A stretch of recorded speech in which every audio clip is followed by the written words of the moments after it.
Orang yang usianya berkah, ibu pernah dengar doa, ya Allah berkahi umurku kan? Bukan ajal. Ajal dengan umur itu beda. Apa artinya ajal? Ya. Nah, waktu kita terbatas. Kita ambil ilmu sahabat saja dengan cepat. Kalau belum tahu, katakan wallahu a'lam. Baik. Apa artinya ajal? Ya. Mau dapat ajal? Pasti. Udah kenceng diralatnya? Pasti. Baik, pasti. Baik. Ajal itu pada mulanya, pada asalnya itu yang kita sebut dengan usia. Batas kehidupan. Ajal itu batas kehidupan. Jadi usia itu kalau dibawa ke bahasa Qur'annya atau bahkan bahasa Arab standar, itu asalnya namanya ajal. Setiap kita itu kan ada ajalnya, ada batas usianya. Dalilnya coba diambil satu saja, Quran surah ke-7 ayat 34 misal. Ya, Quran surah ke-7 Al-A'raf ayat 34. Walikulli ummatin ajal fa idza jaa ajaluhum la yastakhiruna sa'atan wa la yastaqdimun. Setiap umat, bukan satu dua orang saja, semua yang menjalani kehidupan di bumi itu punya batas usia. Kenapa ditekankan kata ajalnya? Untuk memberi kesan bahwa kehidupan di dunia ini tidak abadi. Penting dicatat itu, Bu, ya. Kehidupan di sini tidak abadi, akan ditinggalkan. Karena itulah ketika ditinggalkan, diumumkan kan, telah meninggal dunia. Nah, artinya ajal telah tiba. Baik, sampai di sini bisa dipahami. Nah, itu tidak hanya kita paham, tapi tanamkan dalam jiwa. Di sini tidak abadi, akan pindah ke tempat lain. Nah, pertanyaannya, ketika pindah ke tempat lain itu meninggalkan jejak yang baik tidak di dunia. Ibu kan keluar dari sini, setidaknya baru keluar sudah dibincangkan kan? Masya Allah, jamaahnya rapi, tertib, nggak ada sampah ketika selesai kajian. Kemudian jamaah-jamaah yang sekarang ngaji tenang, tidak ada yang ngobrol, itu kan? Nah, itu jejak kebaikan yang ditinggalkan. Karena itulah sebelum meninggalkan dunia ini, selain mencari bekal ke tempat baru, kita diberikan bimbingan oleh Allah dan Rasul untuk meninggalkan kenangan-kenangan yang baik, yang kalau diikuti jadi pahala, Bu. Jadi itulah indahnya dalam Islam. Datang baik-baik, pulang pun baik. Karena itu saat datang kan disambut senyuman kan? Ini kan kejadian luar biasa sebagai isyarat. Bayi lahir, bayinya nangis, kok bisa orang yang menyambut senyum? Ya? Ada enggak ketika bayinya lahir misalnya yang lain, ada yang menertawakan, yang meledek, mencela, rata-rata senyum. Tapi ketika meninggalkan, dibalik, kita yang tersenyum, orang yang menangis. Kenapa? Karena kita bahagia meninggalkan jejak-jejak kebaikan, dan orang merasakan sedih karena kehilangan kebaikan itu yang dirasakan saat sedang dibersamai oleh orang baik itu. Nah, cara mengisi ajal supaya baik itu yang disebut dengan umur namanya. Jadi umur asalnya bukan usia artinya. Hanya diambil makna umum menjadi usia untuk memberikan kesan kepada kita. Selama menempuh usia itu isi dengan umur. Contoh begini. Ibu kalau ada yang tanya, umurnya berapa? Saya paham rata-rata 17 tahun ke atas. Ya, ada yang atas, ya? Ada yang atas, ada yang memang demikian. Tapi ketika kata umur itu muncul, itu maknanya 3. Nanti kita akan tarik ke kaidah dari Sayyidah Khadijah. 1, al-umur bimakna mengandung arti segala yang bermanfaat. Saya pakai kacamata nggak apa-apa, Ibu, ya. Ya, untuk jelas menulis. Biasanya saya kalau menghadap jamaah ibu-ibu, saya lepas kacamata. Ya, walaupun saya sudah berdoa kepada Allah dan sudah menanamkan pada diri saya, hanya istri saya yang paling cantik. Itu sudah doa saya yang paling utama. Ini live nggak? Tenang bun ya, aman insya Allah. Iya.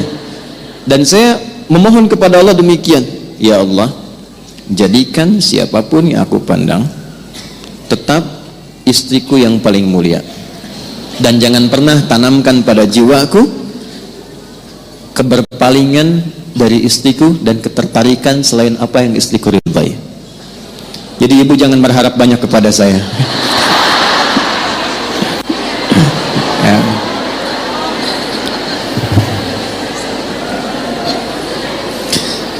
Saya tahu itu akan direkam, dengar nih Pak. Lihat sini, balik sini. Oke. Sampai mana tadi kita itu umur? Insya Allah ingat. Segala yang bermanfaat. Ya. Baik. Ini saya buka kaidah umumnya dulu untuk menunjukkan kesan di akhir nanti betapa Sayyidah Khadijah memahami ini. Lalu kita tarik kemudian praktek dalam kehidupan beliau, poinnya apa, itu yang kita simpulkan nanti dan dibawa pulang. Singkatnya, selama hidup kalau ingin dikenang, punya nilai kebaikan bahkan sampai masuk ke alam kuburnya, tapi nama dan kisahnya tetap harum, maka buatlah dan rencanakan semua aktivitas yang punya nilai manfaat. Melihatlah dengan yang baik saja. Bila yang dilihat tidak bermanfaat, tak harus dilihat. Berbicara yang mengandung manfaat. Bila yang akan disampaikan sekiranya tidak bermanfaat, bahkan cenderung menyakiti, maka abaikan. Sampai ke ujung kaki. Sayyidah Khadijah radhiyallahu ta'ala anha, saat masih ingat kita bahas sebelum beliau menikah dengan Nabi, itu memegang teguh asas yang pertama ini. Tidak pernah bicara kecuali yang bermanfaat. Tidak pernah berkegiatan bahkan dengan kawan-kawannya kecuali yang mengandung manfaat. Bahkan beliau itu punya teman-teman untuk berkumpul, Bu. Punya kalangan berkumpul. Ya seperti para ibu lazimnya sekarang, pasti kan punya teman ya, di pengajian, bertetangga, kadang-kadang kumpul untuk arisan, kadang-kadang kumpul untuk kegiatan tertentu. Sayyidah Khadijah punya. Tapi yang paling luar biasa, semua teman-teman Sayyidah Khadijah ini ketika berkumpul itu mendapatkan kemuliaan sifat dari beliau, sehingga viral di kalangan wanita-wanita Arab pada masa itu bahwa kalau ingin melihat perempuan yang bermanfaat, inilah lihat kelompoknya Sayyidah Khadijah. Dan jangan kira kita samakan dengan era sekarang, tidak. Ibu jangan lupa, dulu itu jahiliyah, di mana perempuan itu pada umumnya itu menampilkan dirinya supaya mendapatkan ketertarikan dari para lelaki, disebut dengan tabarruj namanya. Kalau pakai emas itu nggak tanggung-tanggung, misalnya 1,5 kilo tempel di kaki kanan dan kiri, supaya kalau jalan bunyi cek gitu kan, ada yang lihat. Pakai pakaian terbuka ya. Jadi kalau dilihat kondisi sosial pada masa itu, secara antropologisnya, secara budayanya, itu rata-rata perempuan, mohon maaf sekali, memang sangat terbuka keadaannya dan kurang menjaga diri.